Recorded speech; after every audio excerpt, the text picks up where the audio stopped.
What is going on, guys? Welcome back to another video. Diving back in on the IS today. It has been a little bit, for you guys, it's only 3 days, but for this video, this is about a month, roughly. Got the heater on right now. It is freezing fucking cold. It is 15 degrees. Let's dive in. So my original plan was to modify the factory fuel hanger and just run a single pump off of that, but I changed my mind. I'll show you why. So I ended up going with the PHR just because the overall design, I can run 3 pumps if I ever want to. So I got my return there and I have my feed there. The other one is blocked off. This is gonna be for your level sensor, which uses the same color wires as what your existing factory wires are. So really simple to wire. You put the red and yellow together, the yellow solid together. And the pumps, I'm just running one, so the other 2 are just kind of hanging out on the inside there. But super simple, very easy to work with. So I ended up wiring that up the other day. So that'll all get bolted back up like factory, clears everything. This is going to run down all the way around and into my trunk. You can see it tucked underneath over there. Seat and everything covers that. And then let's go to the trunk. So there's the bigger battery. Anyways, down here. So I have my relay down there. You see the power wire goes in. Other wires go up to the ECU. Got the battery cables all tied down to the breaker. Breaker's off right now just for safety. You don't have anything charged. It's nice because you don't have to worry about taking out the negative terminal. So on and so forth, you just push down the breaker. Got a sub that I'm throwing in here from Scar Audio. Just a couple of like little things that I had. Rear bumper, brace, and everything. Anyways, back to the fuel pump setup. So I went with the PHR because modifying the factory fuel pump hanger is kind of a nightmare, especially if you're running a larger pump like a 525 hellcat pump. Sorry, it's like really cold in here, so torch is blowing. But anyways, the pump setup. If I want to run 2 pumps, so say right now the 525 is going to die out right around like 600, 650 wheel is what it's rated to. And then, at least on this setup, if I want to go upwards to like 650 plus, like 700, I need to run 2 pumps. And then obviously 900 or whatever, and then you run 3. So I wanted to buy this because this is the last hanger I'm ever going to have to buy. PHR makes a really nice product. I ran into one issue, which was the 2 leads that they have for the level. And the fix to that is either you can crimp it a little bit harder, or you can also solder it. So I ended up soldering mine just so they don't move around and kind of lose connection, because my fuel gauge was kind of going from like empty to half and it kept kind of moving. So I fixed that, that's good to go. But we got the car started. Put that video in here right now. But got the car started. It runs good, sounds fucking healthy, timing sets, all my sensors and everything are all calibrated, ready to go. So now I'm just waiting on a lift at the shop, and then I can get all the fab work done and hopefully have this thing ready for spring. But it's coming along sick. I also wired up my Speedo, and I got a cool little way that I did it. I'll show you guys. It's really simple. Works for CD trans, works for AR5, whatever it is. If you don't have a Speedo, this is your fix. Alright, so the PHR hanger, you have those 2 wires right there for level sensor. So they kept pulling out, so what I ended up doing is just crimping them a little bit more, and now they can not come out. So now those are gonna be good. Drop this back in, put this in through, click it back up into its home right there on the PHR hanger, and then should be golden.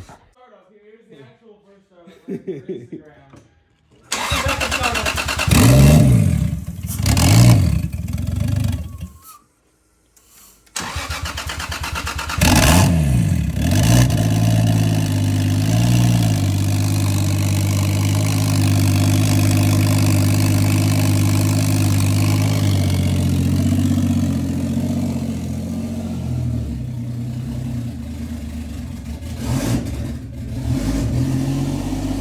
Thank you, Jack.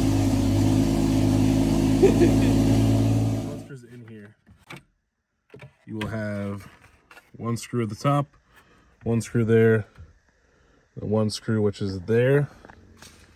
And it sits on right there underneath the ignition, right here. Once that's off, you'll have, well, it's supposed to be one tab right there, but there's not. So I have one here, one there, one there. And then there'll be two connectors. So they have little tabs on the inside. You can see the little tab right there. So you're gonna be pushing on right there by where the wires are and pulling out. That'll give you access to all of that. Take out this panel. You have obviously the screw that we just went over. There's one there and one down on the other side, which is right there. Sorry, right here, this guy. And then obviously you'll have the hood latch cable, so you can just pop that out, move that out of the way, that'll all drop down and have full access to underneath. The speedo working, so the red and white wire that's all the way on the end. So sorry, I got Cheeto fingers. Anyways, this connector goes in the back of the cluster. It's the bigger one of the two. So left side, red, a pink wire, or sorry, purple wire. So the wire that was originally there, what I ended up doing was I heat shrunk it, bent the tip down, just so that way, because it is going to be a live wire, so you don't want it to arc on anything inside the cluster area. But there's a crimp there, heat shrunk, ran down, and then there's a body control module here, black. So there's 4 plugs. It's the second one down, so let me grab that real quick. So, second one from the top. That's that purple wire. Kept it a little long just so I could tuck it away all nicely. Anyways, I ran a pin that I had from a spare connector into that second socket right there on the little connector side there. So that's heat shrunk and crimped right there. That'll go back up in and plug into place. Already verified it. Cluster now works. So this will work with any CDO9, any AR5, any auto to manual swap. If you don't have a working speedometer, that is how you do it. God, I really gotta go wash the Cheetos off.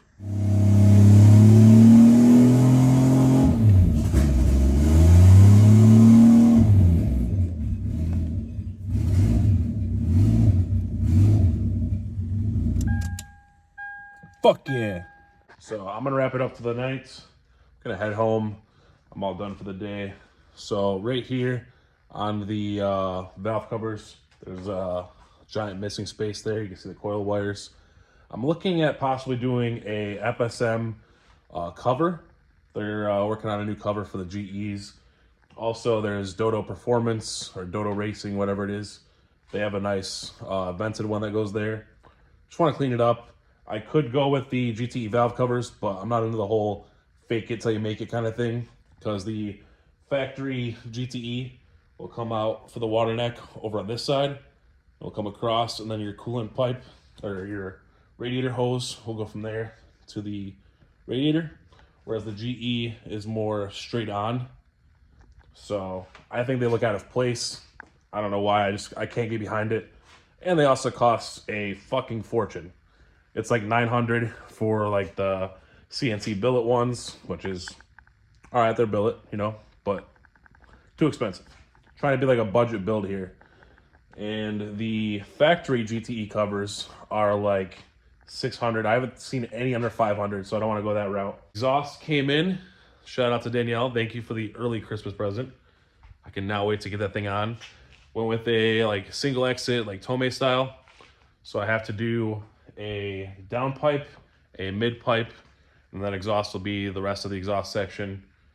Catch can, we're gonna go with like a Mark III style catch can over in the corner. Sound Performance has those. Just gotta do custom brackets for the IS. And then that's it for fab. Then it's tuning. After done with tuning, then the car will be 100% drivable, ready to go. I'm gonna leave suspension and everything alone for right now and just kind of get a feel for the car. I'm definitely gonna go lower, but as far as like changing out bushings, doing any kind of angle kit, anything of that nature, it's staying stock just so I can kind of get a feel for it and learn on the car and kind of just figure it out for myself. So the Z I had It was already, you know, built, boosted, everything. I just needed to add a fuel pump, and I did that. Drove the car. Car was fucking mental, absolutely ridiculous, and drifting it was a complete and utter handful. This one I'm kind of, it's gonna be a lot of power, but a lot more than the Z as well. But this I can kind of manage and kind of figure it out and build it for myself versus taking over somebody else's shit project, because this thing basically started from what it was at 358 horsepower, and then now I went through and did all of this, fixed all of the fuckery that this guy did before me, so it should be really solid. The Z I traded for an S2000. I didn't post any of that on the channel. None of that was on there. Had the S2000 for like a month or two, sold that to get this. So the S2000 was never going to be a car that I wanted to own or that I did, you know, drive and everything. I wish I could have though. S2000 hands down was one of the most fun cars I've ever driven in my life. It's like a street legal go-kart, but they are terrible to drift. Don't ever try it. There's some guys that do. Hats off to you guys. I really don't know how you guys do it, because that car was a handful. But power-wise and everything, and like the overall feel, that car is sick. A buddy of mine named Devin, he's a good buddy of mine. We've known each other for quite a long time. He used to work at RCA before I got there. He's actually doing a GE build on his channel. I'll give you guys a link here at the bottom in the description. But check out his car. He's got an S2000. He's going to track it. He does a lot of the grid life, like time attack stuff. And he's going to start getting into a little bit of drag racing. So he's got a GE build he's doing. Super sick. But yeah, that's going to pretty much end today's video. Appreciate you guys. Thank you guys so much for watching. Thank you for subscribing. And as always, remember to like, comment, and subscribe. Peace.